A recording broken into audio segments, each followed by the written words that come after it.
Hello नमस्कार। कैसे आप सभी। स्वागत है आपका साई क्लासेस के इस यूट्यूब प्लेटफॉर्म पर।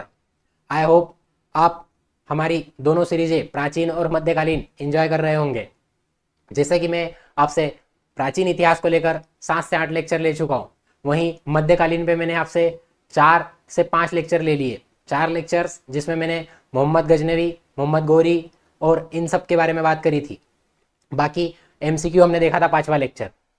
आज हम शुरू करने जा रहे हैं हमारा अगला टॉपिक, दिल्ली सल्तनत। दिल्ली सल्तनत जिसमें हम मोहम्मद गोरी के आक्रमण के बाद की क्या स्थिति रही, मोहम्मद गोरी की मृत्यु के बाद क्या सिनेरियो चेंज हुआ भारत के इतिहास का, और किस तरह दिल्ली सल्तनत की स्थापना हुई। जब से पहले हमने देखा था मोहम्मद बिन कासिम 712 एडी में आक्रमण हुआ। उसके बाद हमने देखा मोहम्मद गजनवी जिसने 17 बार भारत पर आक्रमण करे, लेकिन ये कहीं भी अपनी सत्ता स्टैब्लिश नहीं कर पाए। इनका मेन उद्देश्य था इस्लाम धर्म का प्रचार करना और धन दौलत लूटना। लेकिन मोहम्मद गोरी जिसका मुख्य उद्देश्य साम्राज्य विस्तार करना था, और उस साम्राज्य विस्तार के उद्देश्य से वो आया था, जिसने भारत पर अपनी सत्ता कायम करी, और इसी सत्ता को स्टैब्लिश करके दिल्ली सल्तनत नाम दिया कुतुबुद्दीन ऐबक ने। आइए देखते हैं हमारा 6ठा लेक्चर। मेरा नाम है ऋषभ गुप्ता। चलिए हम अपने अगले लेक्चर को शुरू करते हैं।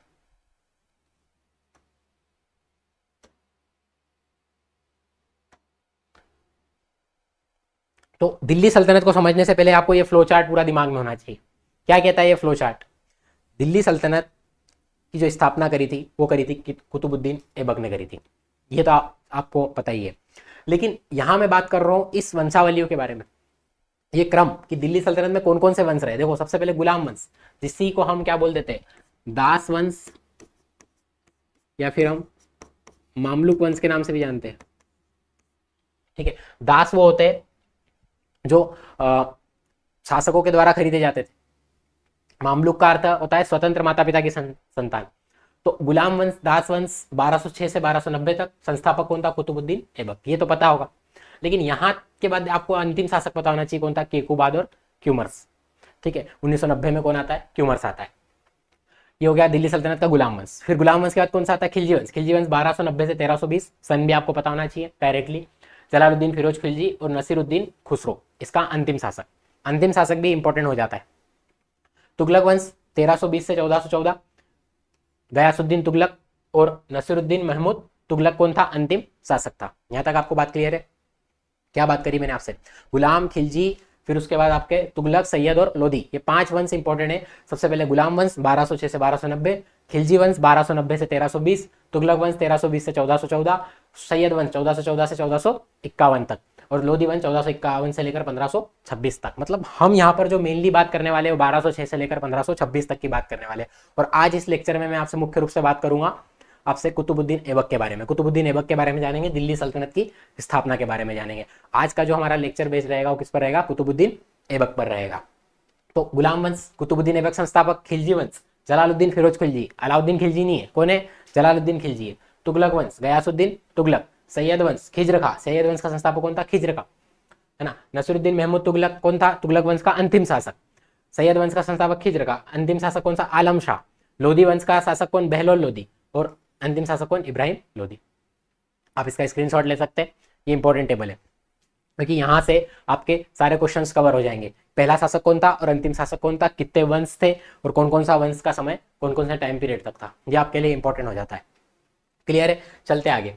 तो इसी को मैंने कुछ एनालिस कर दिया है ना। जैसे अगर मैं बात करूं 1206 से 1526 तक, लगभग 320 वर्षों में 5 वंशों ने शासन करा। 5 वंश कौन से, गुलाम, खिलजी, तुगलक, सैयद और लोधी। 5 ये प्रमुख वंश थे, जिसमें सबसे अधिक समय तक किसने राज करा, 3 तुगलक वंश ने, 94 ईयर्स तक। ये देख लीजिए आप। ठीक है, अगर मैं इसकी बात करूं तो ये कोई कितने ईयर्स हो जाएंगे, 84 हो जाएंगे। ये कितने हो जाएंगे, 30, और ये कितने हो जाएंगे, 94। तो अगर आपसे बात करें सबसे अधिक वंश तक किसने राज करा, तुगलक वंश ने। सेकंड नंबर पर कौन आ जाएगा बताओ, आपके गुलाम वंश आ जाएगा। इसको भी देख सकते हो आप, लेकिन ये मेरे हिसाब से ज्यादा नहीं होंगे, आप इस पे ध्यान दीजिए। खिलजी वंश, सबसे कम समय तक शासन, सबसे कम समय तक शासन करने वाला कौन था, खिलजी वंश था। सबसे ज्यादा कौन, तुगलक वंश। अगर शासकों में बात की जाए सबसे अधिक समय तक कौन से शासक ने शासन करा था, बहलोल लोधी ने। इंपॉर्टेंट बात है। ठीक है, बहलोल लोधी ने सबसे अधिक समय तक शासन करा था, 38 वर्ष लगभग। और फिरोज शाह तुगलक ने कितने वर्ष तक शासन करा था, 37 वर्ष तक करा था। क्लियर है इतनी बात। तो यहाँ पे क्वेश्चंस बहुत ज्यादा कवर होंगे। सबसे पहले तो टेबल आपको दिमाग में रखना है। गुलाम, खिलजी, तुगलक, सैयद लोदी, गुलाम वंश, कुतुबुद्दीन ऐबक, खिलजी वंश, जलालुद्दीन खिलजी, तुगलक वंश कौन, गयासुद्दीन तुगलक, सैयद वंश खिज्र खां, और आपका लोदी वंश कौन, बहलोल लोदी। उसी में आपको याद रखना है बहलोल लोदी ने सबसे अधिक समय तक शासन करा। तुगलक वंश में सबसे पहले कौन आता है, आपका गयासुद्दीन तुगलक, फिर आता है मोहम्मद बिन तुगलक, फिर फिरोज शाह तुगलक। तो Firoz Shah Tughlaq second most important आ जाएगा, मतलब सेकंड नंबर पर सबसे अधिक शासन करा। सबसे अधिक समय तक कौन सा वंश चला था, तुगलक वंश, और सबसे कम समय तक कौन सा चला था, खिलजी वंश। ये आपको पता होना चाहिए। और दिल्ली सल्तनत का अंतिम तुर्की शासक, ये इंपॉर्टेंट है, और एक वर्ड यहाँ पर ऐसा है अंतिम शासक। देखो यहाँ पर दोनों चीजें समझो, यहां तक जो सत्ताएं थी, यहां तक जो सत्ताएं थी वो किसकी थी, तुगलकों की थी, है ना। मतलब ये कह सकते हो कि ये जो तीनों शाखाएं थी ये किसकी थी, तुर्की लोग थे। ठीक है, अपन ने देखा था कि मोहम्मद गोरी वगैरह ये जो थे ये कहाँ से आए थे, आपके मध्य एशिया से आए थे। ठीक है, अफगानिस्तान वगैरह ये सब इलाके से आए थे। तो ये टर्किश लोग थे, है ना, तुर्की जनजाति से संबंधित थे ये। तो ये तुर्की से संबंधित है, लेकिन यहाँ से सत्ता पलट जाती है।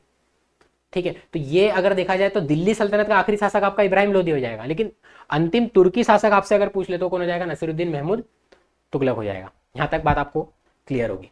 ठीक है, यहाँ पर मैंने और स्पेसिफिक कर रखा है, क्या बोला है मैंने, देखिए दिल्ली सल्तनत का अंतिम तुर्की शासक कौन, नसीरुद्दीन महमूद तुगलक, तुगलक वंश से, और दिल्ली सल्तनत का अंतिम शासक इब्राहिम लोदी। क्लियर है, बहलोल लोदी, फिर उसका सिकंदर लोदी, और फिर इब्राहिम लोदी तीसरा, जिसको बाबर ने पानीपत के युद्ध में हरा दिया था 1526 में। क्लियर है, अंतिम शासक कौन हो जाएगा, इब्राहिम लोदी। दोनों क्वेश्चन इंपॉर्टेंट हो जाते हैं। फिर चलते हैं कुछ इंपॉर्टेंट शासक की ओर। तो हम जो आज बात करने वाले गुलाम वंश की बात करने वाले, है ना। गुलाम वंश में हम बात करेंगे मुख्य रूप से कुतुबुद्दीन ऐबक की। तो गुलाम वंश में कौन कौन से शासक रहे, ये उनका फ्लो चार्ट है पूरा कंप्लीटली। सबसे पहला शासक कौन, कुतुबुद्दीन ऐबक। अगर आपसे पूछे गुलाम वंश का संस्थापक कौन, कुतुबुद्दीन ऐबक। दास वंश का संस्थापक कौन, कुतुबुद्दीन ऐबक। मामलुक वंश का संस्थापक कौन, कुतुबुद्दीन ऐबक। ठीक है, दिल्ली सल्तनत का संस्थापक कौन, कुतुबुद्दीन ऐबक। तो कुतुबुद्दीन ऐबक ने दिल्ली सल्तनत की स्थापना करी, कब से कब तक रहा ये, 4 साल रहा लगभग। उसके बाद कुछ समय के लिए कौन आता है, आराम शाह आता है। आराम शाह के बाद अगर देखा जाए तो कौन आता है, इल्तुतमिश। इल्तुतमिश ने 1211 से लेकर 1236 तक शासन करा। दिल्ली सल्तनत का वास्तविक संस्थापक इल्तुतमिश को कहा जाता है, क्योंकि इसने जो शासन चलाया था वो लाहौर से नहीं दिल्ली से चलाया था, जबकि कुतुबुद्दीन ऐबक ने जो शासन चलाया था वो लाहौर से चलाया था। ठीक है, क्योंकि लाहौर की सूबेदारी थी किसके पास, कुतुबुद्दीन ऐबक के पास। फिर कुछ समय तक रकनुद्दीन फिरोज आता है। रजिया सुल्तान, जिसको इल्तुतमिश की पुत्री थी, जो उत्तराधिकारी के रूप में इल्तुतमिश ने रजिया को ही घोषित करा था 1236 से लेकर 1240 तक। बीच के ये 3 शासक बहराम शाह, अलाउद्दीन मसूद शाह और नसरुद्दीन महमूद कुछ खास नहीं रहते, लेकिन आपको एक क्रम पता होना चाहिए, है ना। अगर आप नेट की तैयारी कर रहे हो तो आपके दिमाग में पूरा क्रम होना चाहिए। और बाकी अगर एग्जाम की तैयारी कर रहे हो तो आपके लिए मेन इंपॉर्टेंट कौन से हो जाते हैं, कुतुबुद्दीन ऐबक, इल्तुतमिश, रजिया और बलबन। ठीक है, बलबन काफी उम्र में शासक बना था, 1266 से लेकर 1287 तक। आप लास्ट में केकुबाद और क्यूमर्स 2 शासक और 1290 तक। यहां तक बात क्लियर है, क्लियर है इतनी बात। तो मैंने आपको क्या बताया अभी तक, एक तो मैंने दिल्ली सल्तनत की टेबल आपको बता दी। ठीक है, दूसरा मैंने आपको क्या बताया, एक तो क्या क्या उसमें इंपॉर्टेंट फैक्ट्स है ना, इंपॉर्टेंट फैक्ट्स बता दिए मैंने कुछ उस टेबल से रिलेटेड। फिर मैंने आपको क्या बताया, दिल्ली सल्तनत में गुलाम वंश के कौन कौन से शासक रहे उसके बारे में बात करी अपन ने। और अब हम किसके बारे में बात करेंगे, गुलाम वंश की और डिटेल के बारे में बात करेंगे। तो गुलाम वंश में भी अगर देखा जाए तो 3 इंपॉर्टेंट वंश आते हैं।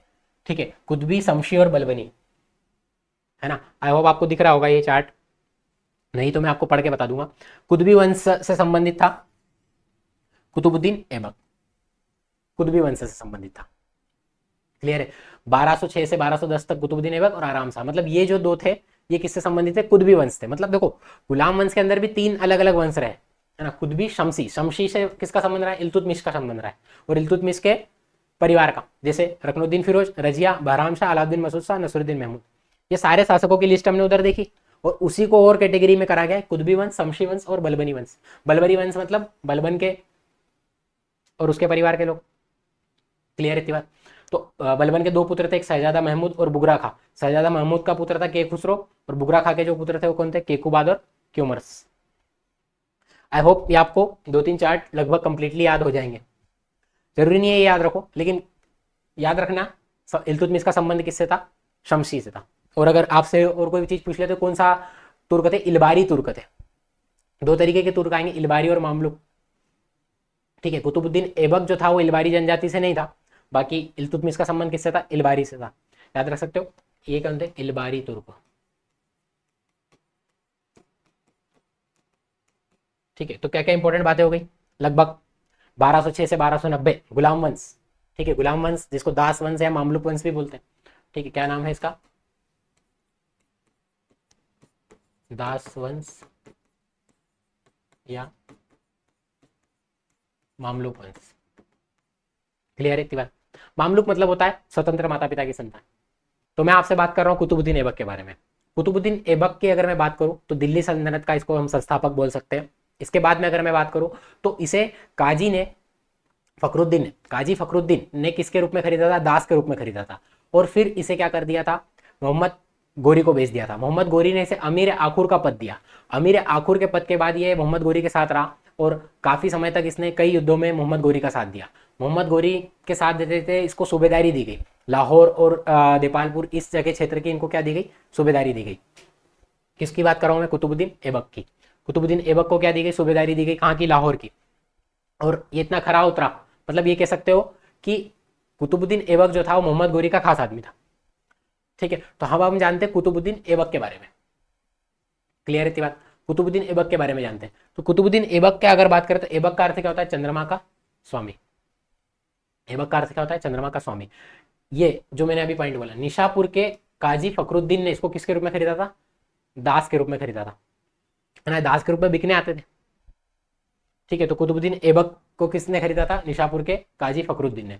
किसने खरीदा बाद में आगे चल के, गोरी ने खरीदा। और कौन सा पद दिया इसको, अमीर ए आखुर का पद दिया। दास से अमीर आखुर के पद पर पहुंच गया। क्लियर है, फिर बढ़ते आगे। फिर तराइन के द्वितीय युद्ध में किसके साथ था ये, मोहम्मद गोरी के साथ था। याद करो, Tarain, first battle of Tarain, second battle of Tarain 1191 1192, Prithviraj Chauhan, पहली में पृथ्वीराज चौहान विजय, दूसरी में मोहम्मद गोरी विजय। मोहम्मद गोरी की अगर आपको याद हो तो एक रिजर्व फोर्स थी जिसने अटैक करा पृथ्वीराज चौहान पर, और पृथ्वीराज चौहान की क्या होती है, तराइन के द्वितीय युद्ध में हार होती है। तो उस समय ये कुतुबुद्दीन ऐबक किसके साथ था, मोहम्मद गोरी के साथ ही था, है ना। तो उसे फिर क्या दे दी गई, मोहम्मद गोरी ने युद्ध के बाद भारतीय प्रदेशों की देखरेख सौंप दी और मलिक की उपाधि दे दी गई। और कहाँ से शासन करता था, दिल्ली, लाहौर उसके अधीन कर दिए गए। किसकी बात कर रहा हूं मैं, कुतुबुद्दीन ऐबक की बात कर रहा हूं। तो इसने लगभग भारत के संपूर्ण उत्तर भारत के क्षेत्र पर शासन कर लिया था, जैसे सियालकोट, लाहौर, अजमेर, झांसी, दिल्ली, मेरठ, कन्नौज, बनारस, बिहार, लखनौती, सिंध और मुल्तान का क्षेत्र नहीं आते थे, क्योंकि ये कुतुबुद्दीन ऐबक के और भी मतलब प्रतिद्वंदी कह सकते हो, या फिर कह सकते हो मोहम्मद गोरी के और भी दास थे, उनके अधीन में थे, जैसे नसीरुद्दीन कुबाचा और याल्दोज, दो नाम में आएंगे आगे। क्लियर है यहाँ तक गुलाम वंश। फिर अगर मैं बात करूं, ये मैप है उस समय का, यहां से लेकर यहां तक, ये इसका क्या था, गुलाम वंश का एरिया था। मैपिंग से थोड़ा बहुत ध्यान रखना है ना। तो क्या क्या बात करी मैंने अभी तक आपसे, गुलाम वंश 1206 से 1290, संस्थापक कौन, कुतुबुद्दीन ऐबक। ठीक है, कुतुबुद्दीन ऐबक कौन था, दास था। किसने खरीदा था, मोहम्मद गोरी ने खरीदा था। बाद में अमीर आखुर का पद दिया इसको। फिर तराइन के युद्ध में किसके साथ था, मोहम्मद गोरी के साथ था। मोहम्मद गोरी के साथ के बाद इसको आगे सूबेदारी दी गई लाहौर वगैरह की, और लाहौर से ही इसने क्या करा, अपनी सत्ता स्टैब्लिश करी। ठीक है, किसकी, मोहम्मद गोरी की मृत्यु। मोहम्मद गोरी की मृत्यु कब हुई थी, बताओ, 1206 में। ठीक है, 1206 में किसकी मृत्यु होती है, मोहम्मद गोरी की मृत्यु। मोहम्मद गोरी की मृत्यु के बाद इसे तुर्की राज्य का संस्थापक माना जाता है। ठीक है, और दिल्ली का प्रथम तुर्क शासक याद रखना। अंतिम अभी अपन ने देखा था, प्रथम कौन हो जाएगा, कुतुबुद्दीन ऐबक। क्लियर है बात। इसने न तो अपने नाम के सिक्के चलाए और न ही खुतबा पढ़ाए। ऐसा क्यों, क्योंकि दास लोग वगैरह कोई अनुमति नहीं थी कि वो शासक बन सके, है ना। इस्लाम धर्म में दास कभी भी शासक नहीं बन सकते, इसलिए इसने अपने नाम के ना तो सिक्के चलाए ना ही खुतबा पढ़ाए। लेकिन सुल्तान की पदवी भी नहीं धारण करी, है ना। मलिक और सिपह सलार ही रहा है। अगर शासक बन गया है, सुल्तान बन गया है, तब भी इसने सुल्तान की पदवी नहीं धारण करते हुए क्या धारण करी, सिपह सलार की उपाधि धारण करी। ठीक है, 1208 में जाके इसको क्या मिला, दास्ता मुक्ति प्रमाण पत्र मिला। किससे मिला, गयासुद्दीन महमूद से। ये कौन था, मोहम्मद गोरी का उत्तराधिकारी था।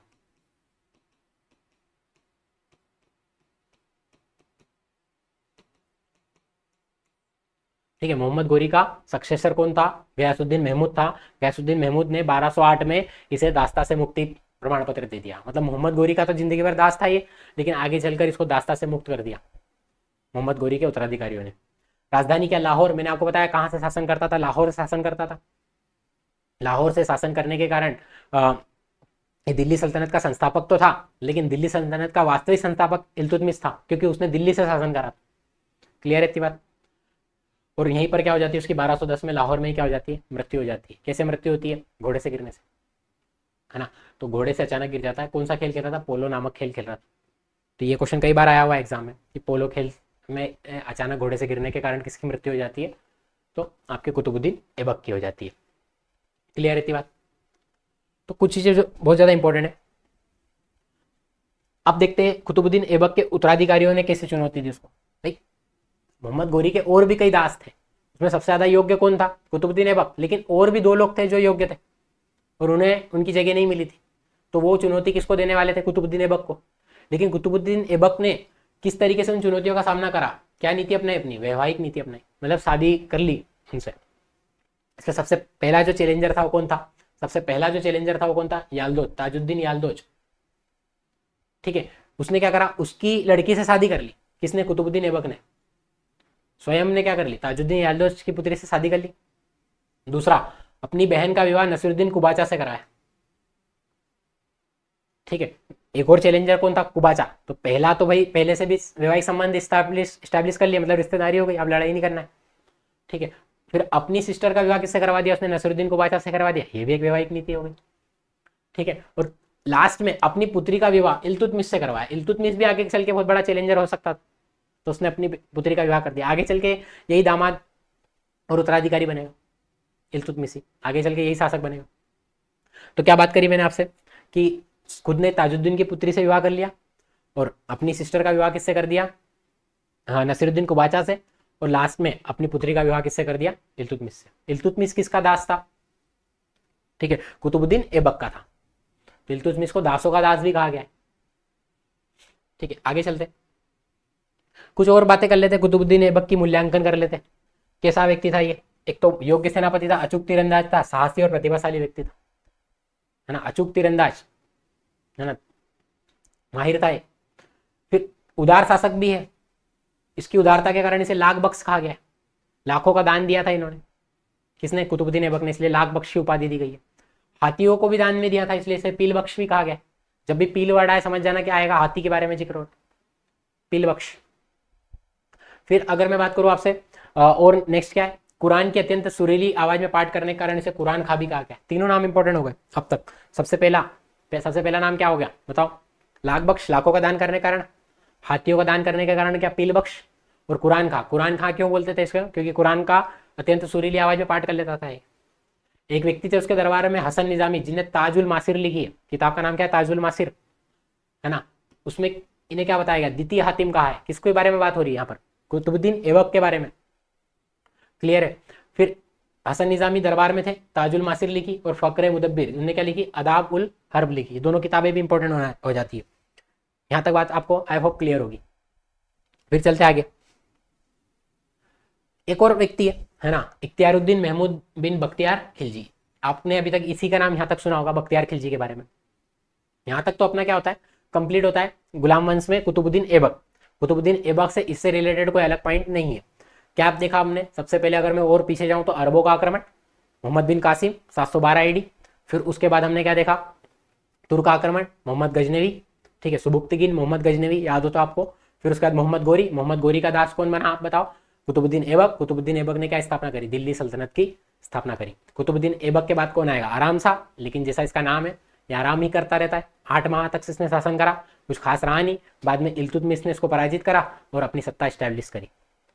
जब हम नेक्स्ट लेक्चर में जानेंगे तो किसके बारे में जानेंगे, इल्तुतमिश के बारे में जानेंगे। लेकिन उससे पहले एक व्यक्ति के बारे में और समझ लेते हैं। कौन है ये व्यक्ति, ये वो व्यक्ति वह है जिसने नालंदा को नष्ट करा, जिसने भारत के इतिहास को खत्म कर दिया। आज जो हमें इतिहास और भी अच्छे से जानने को मिल सकता था प्राचीन समय का, वो आज नष्ट कर दिया। तो ये व्यक्ति कौन है, ये व्यक्ति है इख्तियारुद्दीन बख्तियार खिलजी।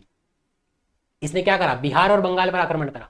जब एक तरफ कुतुबुद्दीन ऐबक ने उत्तर भारत को जीता, तो दूसरी तरफ इसने बिहार और बंगाल पर आक्रमण करके उन क्षेत्रों को जीता। ये भी क्या था, एक तरीके से सेनापति था, किसका, मोहम्मद गोरी का, और कुतुबुद्दीन ऐबक का साथी था। तो इसने बिहार बंगाल पर आक्रमण करा, नालंदा को नष्ट कर दिया। भारत के इतिहास, भारत के प्राचीन गौरव को समाप्त करने वाला व्यक्ति कौन था? आपका इख्तियारुद्दीन बिन बख्तियार खिलजी। तो इसने नालंदा विश्वविद्यालय को नष्ट कर दिया और दुर्लभ पांडुलिपियों को जला दिया। मतलब जो प्राचीन इतिहास आज हमारे लिए जो इंपॉर्टेंट हो सकता था, कहते हैं कि कई सारी किताबें थी इस विश्वविद्यालय में और ये विश्वविद्यालय कई दिनों तक जलता रहा। इतनी किताबें थी कि लगभग 1 महीने से भी अधिक समय तक जलता रहा। तो सोचो उसमें कितनी किताबें रही होगी, क्या इतिहास रहा होगा, क्या गौरव रहा होगा। जो आज हम कहते हैं ना कि हमारा प्राचीन इतिहास को हम डिस्कवर करना चाहते हैं, जो बहुत सारी चीजें और जानना चाहते हैं, जो एक्सप्लोर करना चाहते हैं, उसे नष्ट करने वाला व्यक्ति कौन था? बख्तियार खिलजी। यहां तक बात क्लियर है। उस समय बंगाल में शासक कौन था? लक्ष्मण सेन का शासन था। ठीक है, बख्तियार खिलजी ने नादिया पर आक्रमण किया और लखनौती को अपनी राजधानी बनाया। देखो, बंगाल का शासक कौन था? लक्ष्मण सेन था उस समय। सेन वंश का संस्थापक कौन था? आपका सेन वंश से संबंधित था कौन? लक्ष्मण सेन। क्लियर है। और बख्तियार खिलजी ने उसकी राजधानी नादिया पर आक्रमण करा और नादिया पर आक्रमण करने के बाद उसे जीत लिया, लेकिन उसने अपनी राजधानी क्या बनाई? लखनऊ थी। बाद में इसको अली मर्दान खान नामक व्यक्ति ने इसकी क्या कर दी? बख्तियार खिलजी की हत्या कर दी। क्या क्या एंगल था वो आपको नहीं जानना है, लेकिन सिर्फ इतना पता होना चाहिए कि एक व्यक्ति था बंगाल का ही, वहां का लोकल रूलर था, उसने इसकी क्या कर दी? हत्या कर दी। तो ये व्यक्ति था बख्तियार खिलजी, जिसने नालंदा को नष्ट करा। कुमार गुप्त द्वारा बनाए गए नालंदा को नष्ट करने वाला व्यक्ति बख्तियार खिलजी, जिसने हमारे प्राचीन भारत के गौरव और इतिहास को नष्ट कर दिया। तो यहां तक आपको बातें शायद आई थिंक क्लियर होगी। थोड़ा सा मैंने छोटा ही लेक्चर रखा, इसको ज्यादा लंबा नहीं खींचा। क्या देखा हमने आज मुख्य रूप से? सबसे पहले अगर मैं बात करूं आपसे, तो हमने एक टेबल देखी। वो टेबल आपके लिए बहुत ज्यादा इंपॉर्टेंट हो जाती है। ठीक है, ये वाली टेबल, पहली जो टेबल हमने देखी, ये बहुत ज़्यादा इंपॉर्टेंट हो जाती है। आई होप आपने इसका स्क्रीनशॉट ले लिया होगा। टेबल बहुत ज़्यादा इंपॉर्टेंट है, यहाँ से क्वेश्चंस बनने की बहुत ज़्यादा संभावना रहती है। फिर उसके बाद जो हमने देखा क्या क्या इस फैक्ट्स है टेबल से रिलेटेड, ये लिस्ट आपको पता होना चाहिए थोड़े बहुत। कुतुबी, शमशी और बलबनी राजवंश के बारे में आपको जानकारी होनी चाहिए। फिर आपको कुतुबुद्दीन ऐबक के बारे में मैंने कंप्लीट जानकारी दी, क्या क्या अर्थ होता है, कहाँ से आया, कैसा शासन करा। ये वाला बंगाल वाला एरिया भी हमने देखा, किसके द्वारा जीता गया था? बख्तियार खिलजी के द्वारा। क्लियर है। फिर कुतुबुद्दीन ऐबक के बारे में और क्या क्या जानकारी थी, जो बेसिक जानकारी थी, उसकी वैवाहिक नीति कैसी थी, किन नामों से उसे जाना जाता है, और अंत में इख्तियारुद्दीन बख्तियार खिलजी के बारे में। तो आई होप आपको ये लेक्चर समझ में आया होगा। कोई भी डाउट हो तो आप पूछ सकते हो। इस लेक्चर की पीडीएफ आपको टेलीग्राम में मिल जाएगी, जो कि आपको नीचे पिन मिल जाएगा, डिस्क्रिप्शन बॉक्स में भी मिल जाएगा और कमेंट सेक्शन में भी मिल जाएगा इसका लिंक टेलीग्राम चैनल का। तो ये टेलीग्राम चैनल है, आप QR कोड ज्वाइन करके भी आगे बढ़ सकते हैं, मतलब चैनल ज्वाइन कर सकते हैं। और ये हमारे इंस्टाग्राम है, आप इसे भी फॉलो कर सकते हैं। तो आई होप आपको ये लेक्चर समझ में आया होगा। शॉर्ट और क्रिस्प में ही लेक्चर रख रहा हूँ मैं। एग्जाम भी आने वाली है आने वाले समय में, MPSI की एग्जाम है और भी एग्जाम है, कांस्टेबल की एग्जाम है। तो आप इनको फॉलो कर सकते हो, क्योंकि इसमें शॉर्ट में चीज़ें और क्रिस्प में बता रहा हूँ मैं। ज़्यादा लंबा कोई डिटेल में हमें कहानियाँ जानने की आवश्यकता नहीं है। तो आशा करता हूँ आपको ये लेक्चर समझ में आया होगा। और भी कोई समस्या हो तो आप कमेंट सेक्शन में लिख सकते हैं। तो बने रहिए साई क्लासेस के प्लेटफॉर्म के साथ। मिलते हैं अगले लेक्चर में, तब तक के लिए बहुत बहुत धन्यवाद।